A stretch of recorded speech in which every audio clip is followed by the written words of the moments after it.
Hello, welcome to the Heartbreak Stories channel. I invite you to stroll around the city with me and listen to a new story. Let's go. Today's story is about a man who let his wife walk away with dignity, only to discover that everything he thought he knew about his marriage was built on a lie. Stay with us. She told me I didn't deserve her and walked out without looking back. I let her go. But when she showed up at our reunion, someone was standing right behind me. And what drained from her face in that moment changed everything I thought I knew about my marriage, my business partner, and a child I never knew existed. My name is Otis Hargrove. I'm 43 years old, and for the last 11 years I've co-owned a physical therapy clinic in Asheville, North Carolina. We built it from nothing, me and my business partner Russell Tate, starting with one rented treatment room and a used ultrasound machine that made us sound like a dying engine.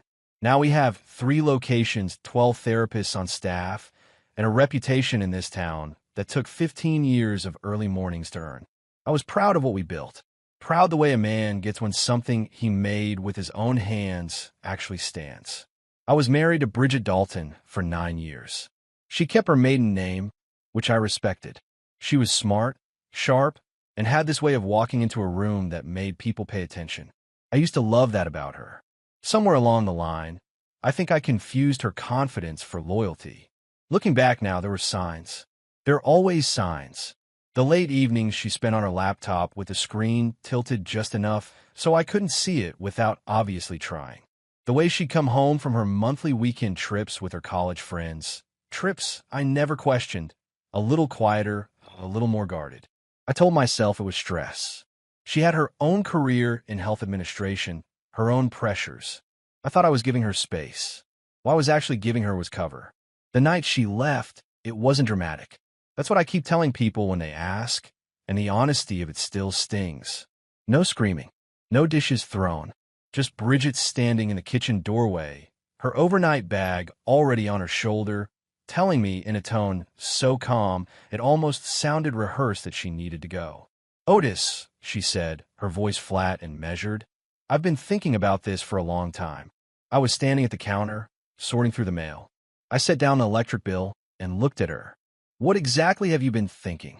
She exhaled slowly, like she was releasing something she'd been holding for a while. "That you don't deserve me. That I've been waiting for you to become something you're never going to be, and I'm done waiting." I remember the exact angle of the evening light through the kitchen window, the smell of the pot roast I'd started an hour earlier, the way her hand gripped the strap of that bag. I wanted to argue. I wanted to ask her what she meant, what version of me she decided didn't measure up. But something in her posture told me she hadn't come to negotiate. She'd come to announce. "Okay," I said. That was it. One word. She nodded like I confirmed something, turned around, and walked out the front door. Didn't look back. Didn't slam it. Just closed it behind her with a quiet click that somehow felt louder than any argument we'd ever had.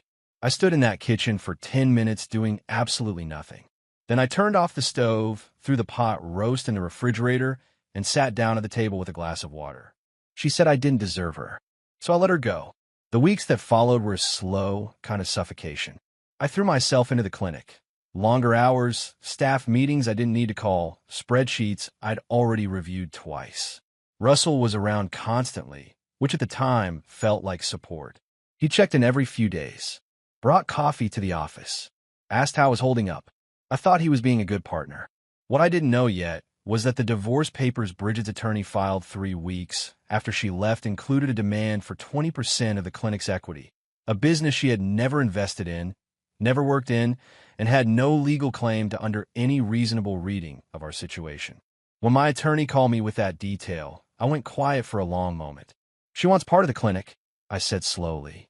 "That's what they're claiming," my attorney confirmed. I hung up and sat in my car in the parking lot of our main location, the one Russell and I had built from the ground up, and stared at the front door with a feeling I couldn't name yet. It wasn't rage. It wasn't even surprise exactly. It was more like the first cold drip of a truth that hadn't fully arrived. I thought about Russell, about the way he'd been checking in so often, about the spreadsheets he'd asked to review last month, about the morning he'd come in early and been standing near my desk when I walked in, papers shifted just slightly out of place. I didn't have a theory yet, just a feeling, the kind that sits in your stomach and waits. And then I got the email about the high school reunion. The divorce papers arrived on a Thursday morning, not delivered by an attorney, not hand-carried with any semblance of courtesy, just sitting in my mailbox between a utility bill and a coupon flyer for a pizza place I'd never been to. Bridget's attorney, some sharp-suited firm out of Charlotte, had filed a formal claim that included personal assets, the joint checking account, and 20% equity in Hargrove Tate Physical Therapy, LLC. I read that last part 3 times standing in the driveway in my work clothes. 20% of a clinic I'd built before Bridget, and I'd even gone on our first date. I called my attorney, Daniel Cook, before I'd even made it inside the house.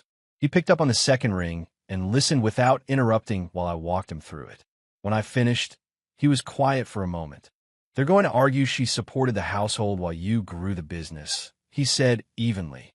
"It's a stretch, but it's not unheard of. She has no legal stake in that clinic, Daniel. Her name is nowhere near it. I know, but they're counting on this being expensive enough that you'll settle." I hung up and stood in my kitchen, the same kitchen where Bridget had told me I didn't deserve her. I looked at the counter where she used to leave her coffee cup, always on the left side, never in the cabinet, and felt something sharpen inside me. Not grief, resolve. I drove to our main clinic location 20 minutes later. Russell's truck was already in the lot, which wasn't unusual. He was always first in. One of the things I'd always respected about him. He was in the back office when I walked in, reviewing patient scheduling reports. He looked up and offered that easy grin he'd been flashing for 15 years. "Morning," Russell said. "You look like you slept on a park bench." Bridget's attorney filed. I set the papers on the desk between us. "They're going after 20% of the clinic." He picked up the document, scanned it, and his expression shifted, not dramatically, just enough. A slight tightening around the eyes. A pause that stretched 1 second past comfortable. "That's aggressive," he said finally, setting it back down. "Russell," I kept my voice level. "Is there something I should know?" He met my eyes steadily. "Like what?" "Like whether you've had any conversations with Bridget recently. About the business. About anything." He leaned back in his chair and crossed his arms. "Otis, come on. Why would I be talking to your ex-wife?"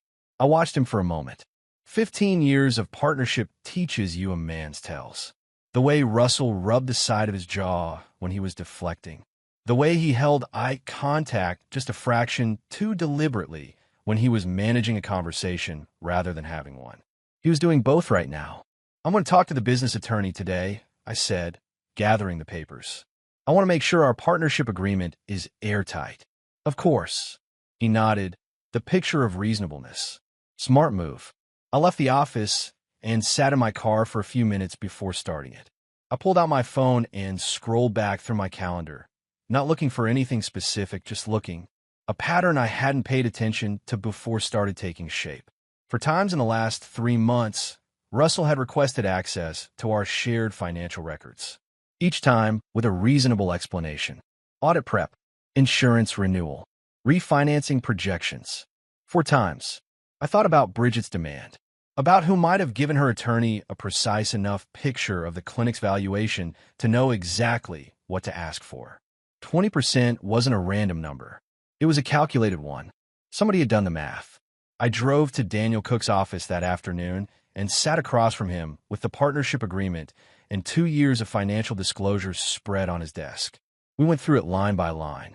The clinic was protected, but not perfectly. There was a clause, buried in the original agreement, that gave either partner the right to negotiate on behalf of the entity in certain financial proceedings. That clause, I said slowly, could theoretically be used to cooperate with a valuation process in a divorce proceeding. Daniel looked up from the document. Theoretically, yes. Would a partner have to disclose to me if they cooperated with something like that? He paused. Not necessarily. Not if they framed it as routine business cooperation. I sat back. The weight of it settled over me like something cold and slow. If Russell had been feeding Bridget's attorney's information, voluntarily, carefully, plausibly, I might never be able to prove it. But I didn't need proof yet. I needed clarity. I needed to know exactly who I was dealing with. That evening, I got home to a quiet house and an email notification I almost ignored. The 25-year reunion for Asheville High School, a venue downtown, in 3 weeks. I scrolled the RSVP list without expecting much. Bridget Hargrove, attending. I stared at that name. She'd used my last name in the RSVP, which struck me as either careless or deliberate, and felt something I hadn't felt in weeks. Curiosity. Cold, focused, purposeful curiosity. I clicked attending before I could talk myself out of it. The venue was a restored event hall in downtown Asheville. Exposed brick, Edison bulbs, a bar that charged $12 for a beer I could have bought at the gas station for $2. The kind of place that tries hard to feel effortless. I arrived 20 minutes before the listed start time, not because I was eager, but because I wanted to be positioned before Bridget walked in. I wanted to see her face before she had a chance to compose it for my benefit. I stood near the entrance with a glass of water and watched people filter in. Faces I recognized in layers. First the bone structure, then the memory attached to it. 25 years does a lot to a person. Some of them wore it well. Others looked like they'd been fighting the whole time. I was watching the door when a voice came from my left. Otis Hargrove. I'll be honest, I didn't think you'd show. I turned. Jake Dunmore. He looked exactly like the version of himself I remembered, just with more mileage. Same broad shoulders, same direct handshake. He'd moved to Atlanta after college, something in commercial real estate, if I remembered right. Jake. I shook his hand. Long drive from Atlanta. Worth it. He smiled, but there was something underneath it, a purposefulness that didn't quite match the casual tone. You look like a man with something on his mind. Just taking it all in. He nodded slowly. Bridget here yet? The question landed with more weight than a casual inquiry deserved. I studied him for a half-second before answering. Not yet. Right? He glanced toward the entrance and then back at me. Listen, there's something I've been meaning to say. Maybe tonight's the night. Let me find us a quiet corner later. Before I could respond, the room shifted. Not dramatically, just a subtle redistribution of attention, the way a crowd unconsciously orients toward something. I followed the current and saw her. Bridget walked in wearing a dark green dress and the particular kind of confidence that comes from having rehearsed your entrance. She scanned the room the way she always did, efficient, measuring, and for one unguarded moment, her eyes landed on me. Then they moved 2 feet to my left, to Jake. What happened to her face in that instant was not a social reaction. It was a physical one. Her chin lifted slightly, her grip on her clutch tightened, and the smooth, rehearsed expression she'd walked in wearing fractured just enough for me to see what was underneath it. Fear, not surprise. Fear. She recovered in under a second and redirected toward the bar, moving with deliberate casualness that told me she was anything but calm. I turned back to Jake. He was watching her too, his jaw set, his expression unreadable. I see it, I said quietly. He glanced at me. She wasn't expecting me. Clearly, I let a beat pass. Jake, why did you really come tonight? He exhaled through his nose and looked back toward the bar where Bridget was now speaking with a group of women, her back to us, her posture rigid beneath the practiced ease. Because I knew she'd be here, he said flatly, and because I've spent about 2 years deciding whether to say what I'm going to say to you. The night moved around us. Music, laughter, the clinking of glasses, and I stood very still at the center of it. Then say it. We found a corner near the back of the hall, away from the DJ and the noise and the reunited cliques reliving moments that had long since stopped mattering. Jake held his drink without touching it. I kept my hands in my pockets. When Bridget and I were together, he began, it wasn't clean. I want you to understand that I'm not telling you this to make myself look good, because I don't come out of this looking good either. I nodded once. Go ahead. He turned the glass slowly in his hand. We dated for about 14 months. Senior year into the first year of college. She ended it when she met you, which I accepted. What I didn't know, not until about 2 years ago, was that it didn't actually end when she said it did. I felt something tighten in my chest, but kept my face neutral. Meaning she came back, after you two had already been together for a few months. Twice, maybe 3 times. Said she wasn't sure what she wanted. Said you were serious and stable, but that she missed what we had. He finally took a drink, then set the glass on the windowsill beside him. I'm not proud of it. I was young, and I let it happen. And then she stopped coming back, and I figured she'd made her choice, and I moved on. The noise of the reunion felt very far away. "Why are you telling me this now?" I asked. My voice came out steadier than I expected. Jake met my eyes directly, because 6 months ago, I got a call from someone asking questions about Bridget.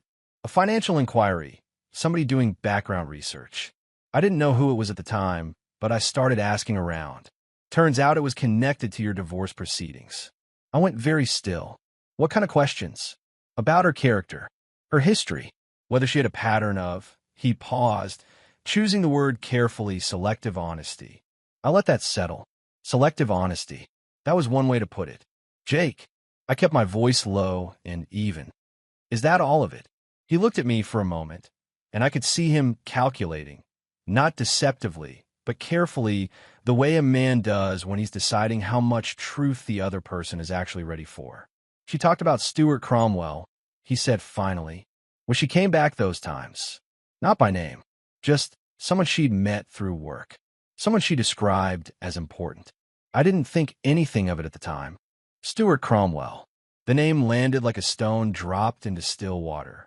City council member, pillar of the Asheville business community, regular attendee at every Chamber of Commerce event I'd been to in the last decade. Married, father of 3. "How certain are you?" I asked. "Not certain at all," Jake admitted. It was a long time ago, and she never said anything direct.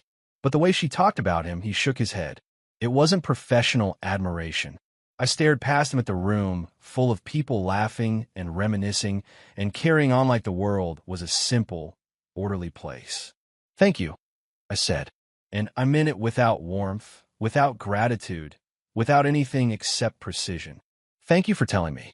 I walked back through the crowd, past the bar, past the knots of old classmates who called my name and got a nod in return. I pushed through the side door into the cool mountain air and stood on the sidewalk, hands in my pockets, breathing steadily. Stuart Cromwell, Russell Tate, Bridget's 20% claim. 3 separate facts that had just arranged themselves into a shape I didn't like at all. I pulled out my phone and texted a number I hadn't used in a while. A former patient of mine, a man who'd recovered from a serious knee injury at our clinic and gone on to become a forensic accountant. Someone who owed me nothing, but had told me once, plainly and without drama, that he was the kind of man who believed in paying his debts. The text was 4 words: "I need your help." His reply came in under 2 minutes. Name the time. 3 days after the reunion, I was at the clinic by 6:30 in the morning. Not because I had early patients, because I hadn't slept past 5 since the conversation with Jake, and lying in a quiet house staring at the ceiling felt like a waste of whatever energy I had left. I made coffee in the break room, spread my files across the conference table, and started working through the partnership agreement clause by clause with a yellow legal pad and a highlighter. That's when my phone buzzed. It was an email from a DNA ancestry service, one of the big consumer platforms. I had an account from 3 years ago when Bridget had convinced me to do the test. She'd framed it as something fun, a way to trace family history. I'd spat in the tube, mailed it off, and forgotten about it almost immediately.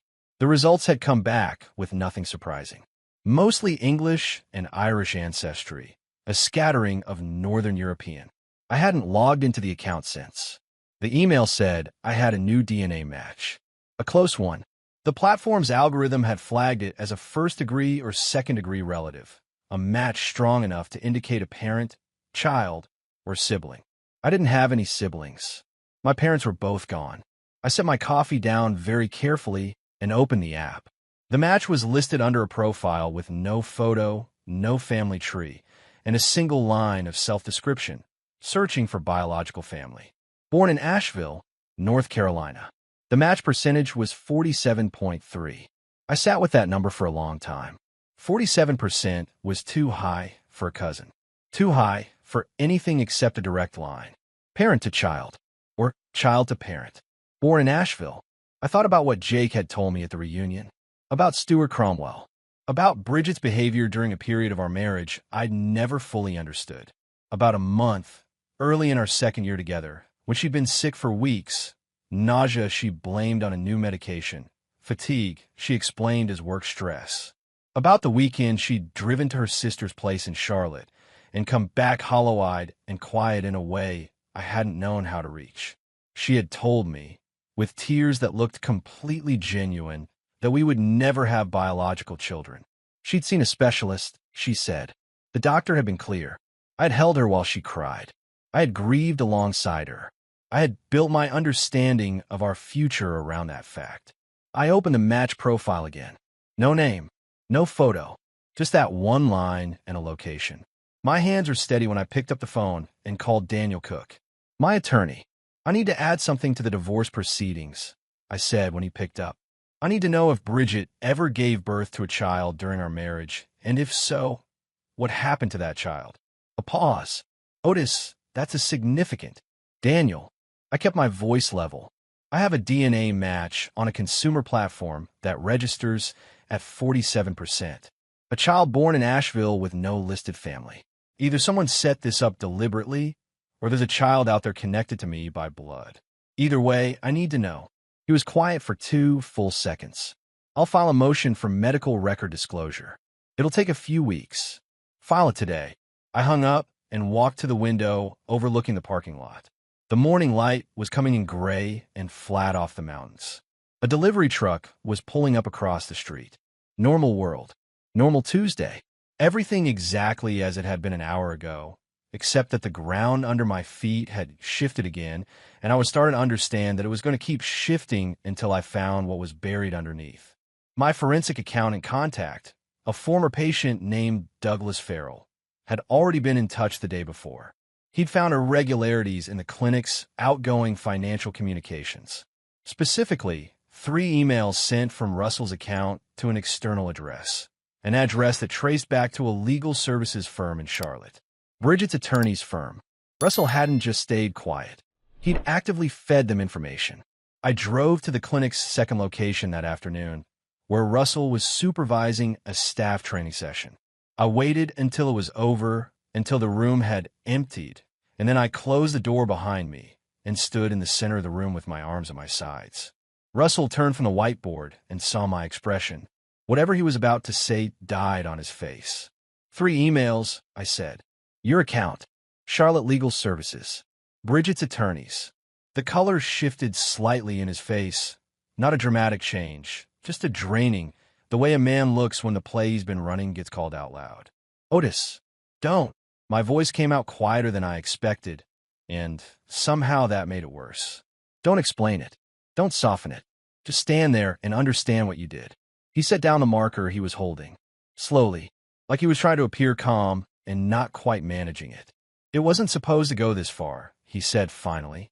How far was it supposed to go? He didn't answer, which was its own kind of answer. I walked back to the door, opened it, and spoke without turning around. My attorney will be in touch with yours. Don't touch any financial records. Don't contact any of our clients. And don't come into either clinic location until this is resolved. I paused. 15 years, Russell. 15 years, and you handed her a weapon. I walked out into the hallway and kept walking. I didn't slam the door. Didn't need to. The truth has a way of making enough noise on its own. I found on a Saturday morning, 10 days after the reunion. I'd been working through the house systematically, not out of sentimentality, but out of necessity.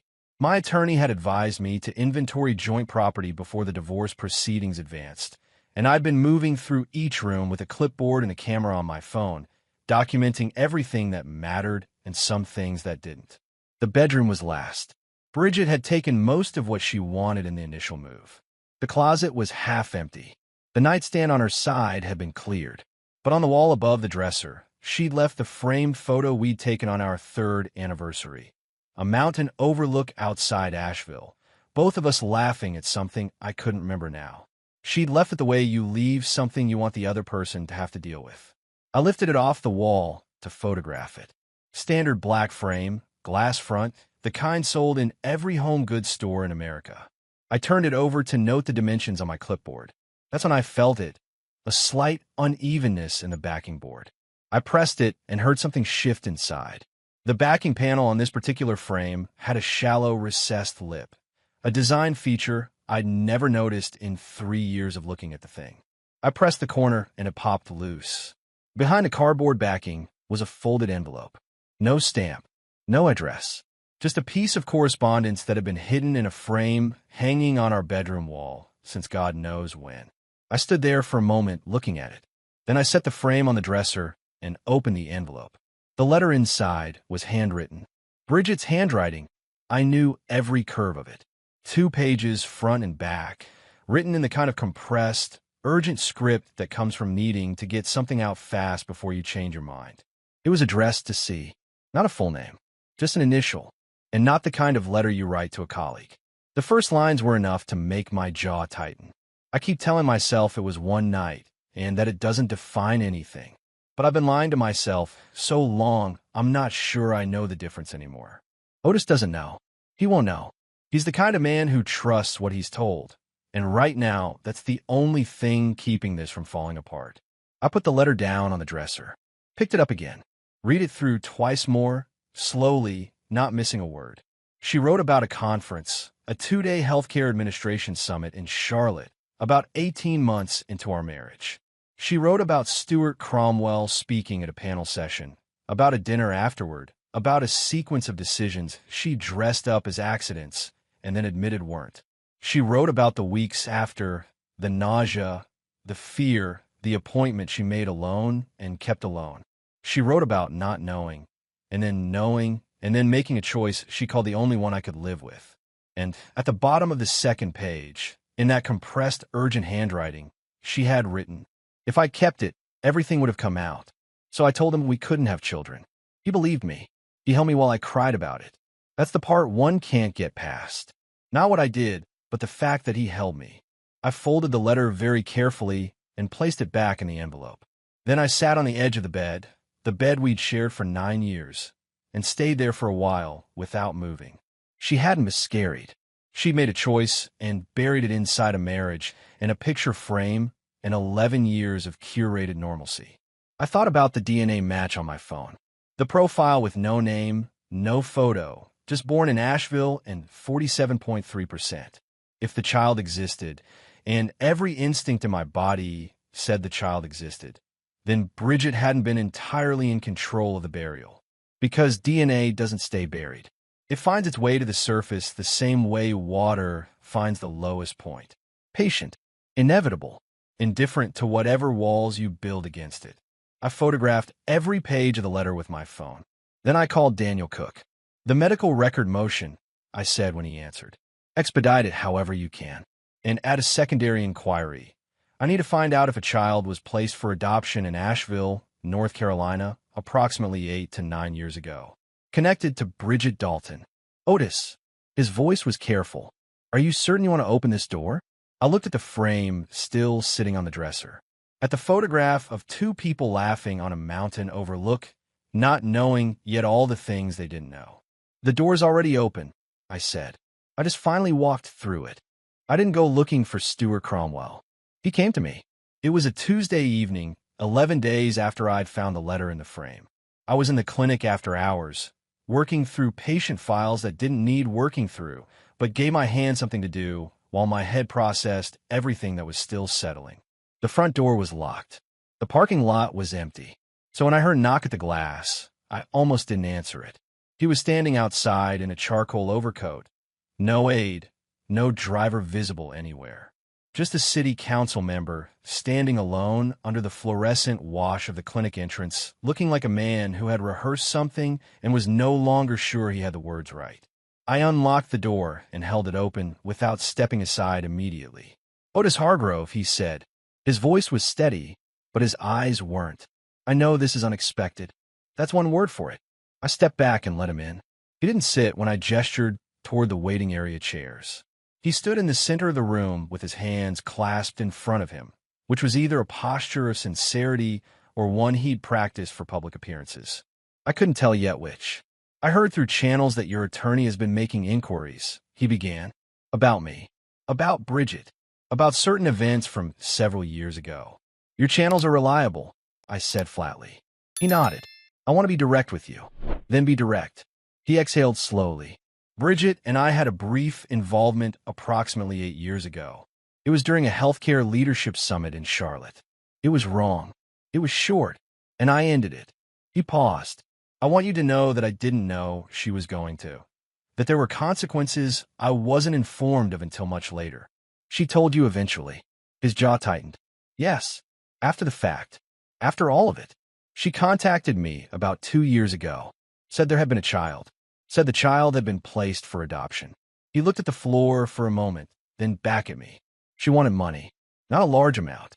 Just enough to make her feel like the burden was shared. Something cold moved through me. Not surprise anymore. Just the steady accumulation of facts arranging themselves into a portrait of a woman I had never actually known. Did you pay her? I asked. Once, he admitted. I shouldn't have. It wasn't an acknowledgement of paternity. I made that clear through my own attorney. But I was afraid of what the exposure would do to my family. He stopped, and for the first time he looked genuinely ashamed rather than just managed. I'm telling you this because I understand you have a DNA match that may connect you to this child. And if that child is yours biologically, or mine, that matters more than my political career. I studied him for a long moment. He was 50 years old, well-fed on public confidence. And right now, he looked about as substantial as paper. I'm going to need that in writing, I said. Everything you just told me. Dates, amounts, communications. My attorney will draft an affidavit, and you're going to sign it. He stiffened slightly. Otis, if this becomes public, then it becomes public. I kept my voice even. You came here tonight because you wanted to manage this quietly. I understand that impulse. But a child exists somewhere in this world who deserves to know the truth about where they came from. That matters a lot more to me than your comfort. I moved toward the door and opened it. You'll hear from Daniel Cook's office by end of week. I'd recommend cooperating fully. He left without another word. I locked the door behind him and stood alone in the empty clinic, the clinic I had built that someone had tried to use as a weapon against me, and I felt something clarify inside my chest. Not peace exactly, but direction. The kind of clarity that comes when you stop waiting for the truth and start pulling it toward you. Gloria Dalton called me on a Thursday morning, 2 days after Stuart Cromwell's visit. I almost let it go to voicemail. She was Bridget's mother, and my instinct said that any contact from that direction was either a manipulation or the prelude to one. But Gloria had always been different from her daughter in the ways that mattered. She was a straight-talking woman from Western North Carolina who had worked 30 years as a school administrator and had no patience for anything she called performance. I picked up. Otis. Her voice was tired in a way I hadn't heard before. I'm not calling for Bridget. I need you to know that up front. Okay, Gloria. I'm listening. She called me last week, Gloria said, crying, asking me to talk to you. To put in a good word, she said, about the divorce settlement. A pause. I told her I wouldn't do that. And then I told her something she didn't want to hear, which was that she made her bed and she needs to lie in it. Her voice was hard and sad at the same time. The particular combination that belongs to parents who love their children and are ashamed of them simultaneously. But that's not why I'm calling. I'm calling because I have something that belongs to you, or that you should have seen a long time ago. She arrived at my house that Saturday morning with a cardboard box and a casserole dish she set on my counter without asking. I didn't argue. Gloria Dalton bringing food was Gloria Dalton's way of saying she was sorry for something she hadn't done, but felt responsible for anyway. We sat at the kitchen table, and she opened the box. Inside were a handful of items, an old birthday card, some photographs, and, at the bottom, a sealed envelope with my name written on the front in Bridget's handwriting. I looked at it without touching it. She gave that to me 4 years ago, Gloria said quietly. Asked me to keep it. Told me it was something she'd written that she wasn't ready to send. She said if anything ever happened to her, I should give it to you. She folded her hands on the table. Nothing happened to her. She just walked out of your life. And I decided that was close enough. I picked up the envelope. It was heavier than it looked. Gloria. I met her eyes. Did you know? About any of it. She was quiet for a long moment. I knew she wasn't happy. I knew she had a tendency to run from things instead of face them. That's a pattern she learned young, and I blame myself for some of it. She looked at the table. I didn't know about the child. I want you to believe that. I did believe it. Gloria's shame was the real kind, not the performed kind. This man held his wife while she cried about not being able to have children, and she was lying to his face the entire time. I don't know how you come back from that kind of betrayal. I opened the envelope after she left. The letter inside was long, 4 pages, and different in tone from the one I'd found in the frame. That one had been urgent, confessional, written in a rush. This one was slower, more deliberate, written based on the references inside about 4 years ago. She wrote about everything. About Russell, who she admitted had approached her, not the other way around, with the idea of using the partnership agreement's valuation clause. She hadn't sought him out. He had come to her, offered information, and she had taken it. She wrote that she believed it was because Russell had wanted a path to full ownership of the clinic and had seen the divorce as his opportunity. She wrote about Stuart, about the child, about the adoption, a private arrangement through an agency in Asheville, a boy placed with a family in the same city. She wrote the agency's name, and at the very end, in the last paragraph of the last page, she wrote something I hadn't expected. I know you'll find all of this eventually. You're the kind of man who doesn't let things stay buried. I told myself for years that was a flaw. I understand now that it was the one thing about you I should have trusted completely. I'm sorry, Otis. Not for leaving. I think we both know that was the right ending. But for the years before the ending. For the version of you that deserved better and got me instead. I folded the letter, set it on the table, stared at the grain of the wood for a while. Then I picked up my phone and called Daniel Cook. I have the agency name, I said. Let's find the boy. The courtroom wasn't dramatic. That's the thing movies get wrong about divorce proceedings. They make it look like a stage. In reality, it's fluorescent lighting, stiff chairs, and a judge who has seen 1,000 versions of the same human failure and stopped being surprised by any of them.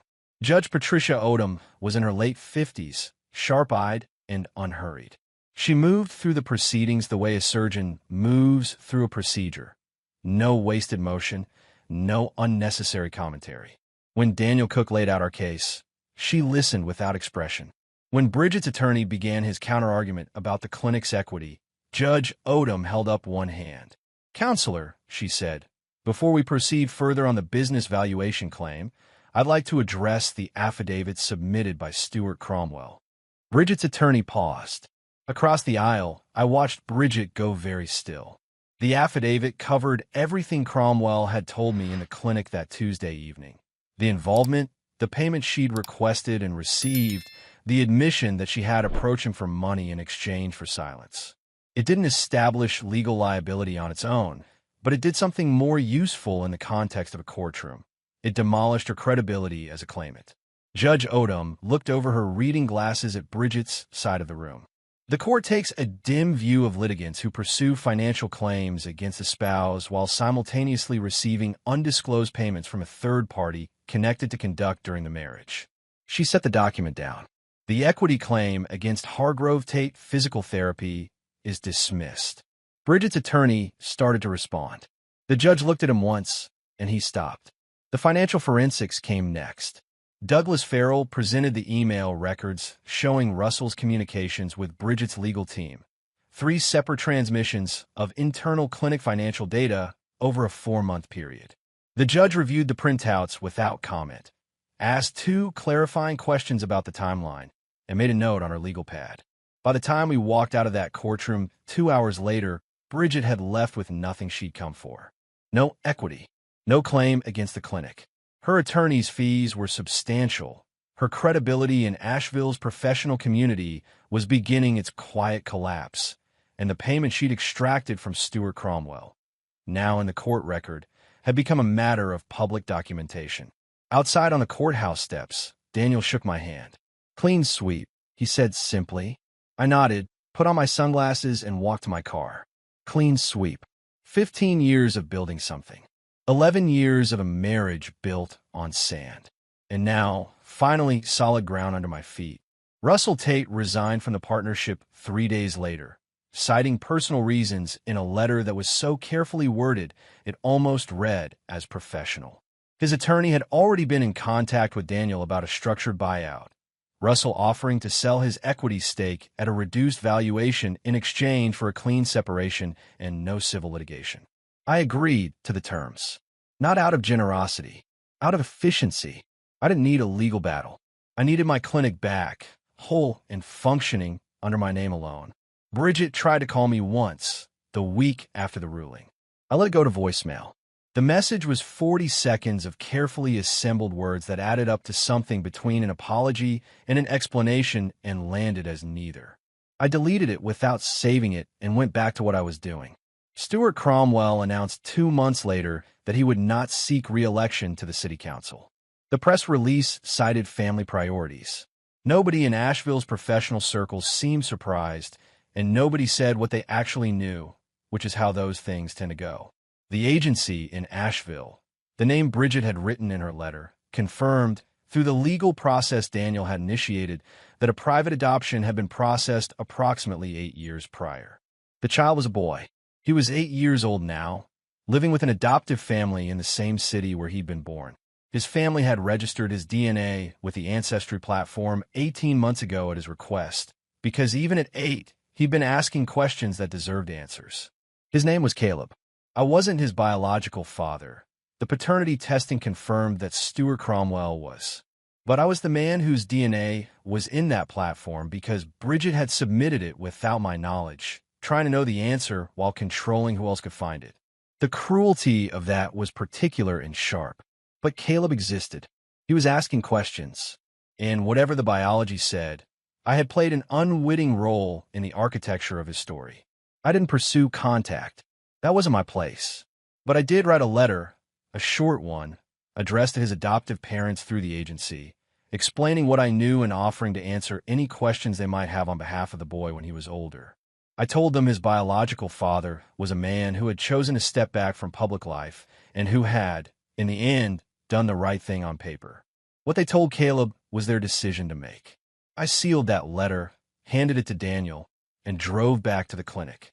Walking in through the front door of Hargrove Physical Therapy, my name now, singular, I stood for a moment in the lobby.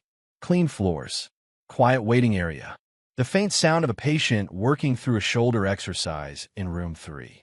The ordinary, dignified sound of a place that helps people heal. I built this, piece by piece, year by year, with my own hands and my own decisions. Someone had tried to take it from me using my own trust as the lever. They hadn't managed it. I hung up my jacket, picked up the morning schedule, and got to work. 8 months after the divorce was finalized, I got a message through the Ancestry platform. Not from Caleb. He was 8, and 8-year-olds don't navigate these platforms on their own. It was from his adoptive mother, a woman named Patricia, who wrote with the careful warmth of someone who had thought very hard about every word. She wrote that Caleb was doing well, that he was curious and athletic, and had recently developed an obsession with building things out of whatever materials he could find in the garage. She wrote that they had told him, in age-appropriate terms, that his biological family was complicated, but that there were people who knew about him and cared that he was okay. She wrote that he had asked her to pass along one thing. She included a photo. A boy with a gap-toothed grin, standing in front of a half-built birdhouse, holding a hammer with both hands and squinting into the sun like he owned the whole afternoon. I looked at that photo for a long time. I couldn't see Bridget in him particularly.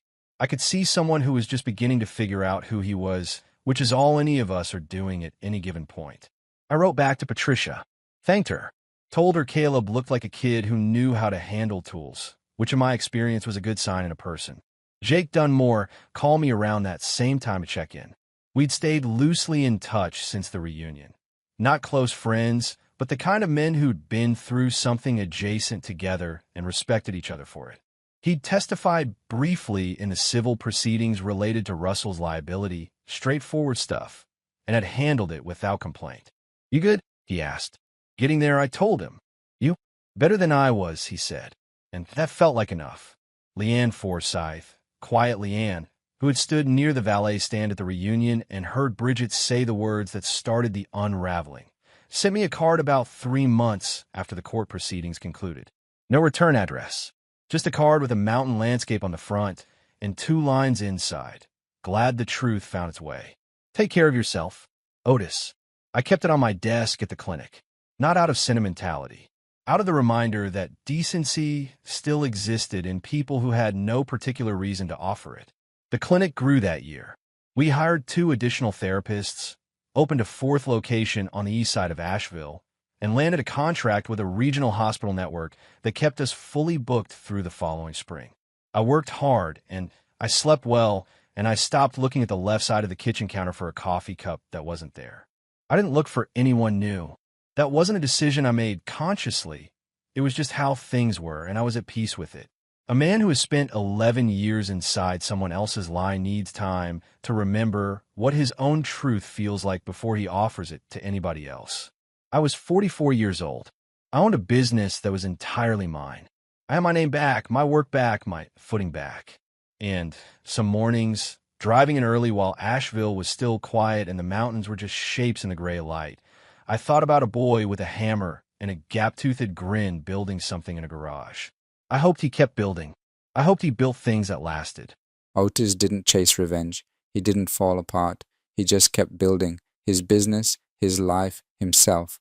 And that, I think, is what real strength looks like. Not anger, not bitterness, just a man who refused to let someone else's lies define his story. Thank you for listening, and take care of yourselves. See you in the next one.